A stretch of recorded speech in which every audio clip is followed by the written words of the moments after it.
দেখো gold serum, এটা রাতের বেলা যদি নাইট ক্রিমের সাথে ভালো করে পাঞ্চ করে ইউজ করতে পারো না, স্কিন আরো সফট থাকবে, আরো নরম থাকবে, স্কিনে একটা এক্সট্রা গ্লো পাবে। এটা অরিজিনাল গোল্ড ফ্লেক্স দিয়ে তৈরি। দেখো দেখতেই পাচ্ছ যে কতটা এর মধ্যে থাকে, পুরো অরিজিনাল গোল্ড ফ্লেক্স। এটা নিচে থিতিয়ে থাকে, বুঝলে? প্রসেস আমি বলে দেবো কি করে করতে হয়।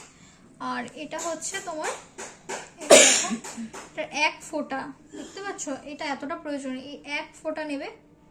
এক ফোঁটাই তোমার স্কিনকে কতটা, এই দেখো ভালো করে দেখে নাও, এই এক ফোঁটাই তোমার স্কিনকে কতটা গ্লো দেবে তুমি সেটা বুঝতেই পারবে। এটা অনেকটা তুমি স্প্রেডও করতে পারবে, এক ফোঁটাতেই তোমার ইনাফ। তো স্ট্রংলি কাজ করবে স্কিন রিকভারি থেকে শুরু করে স্কিন গ্লো দেওয়া। আমি জানি না ক্যামেরাতে তুমি কতটা ভিজুয়ালি বুঝতে পারছো, কিন্তু সামনে থেকে এটা আলাদাভাবেই বোঝা যায়। এই হচ্ছে আমার, দেখে নাও এটাতে কোনো কিছু ইউজ করা নেই। আর এটাতে দেখো গোল্ড জেলের একটা আলাদা, গোল্ড সিরামের একটা আলাদা ফ্লেক্স আছে, তুমি হয়তো বুঝতে পারছো শাইনিংটা।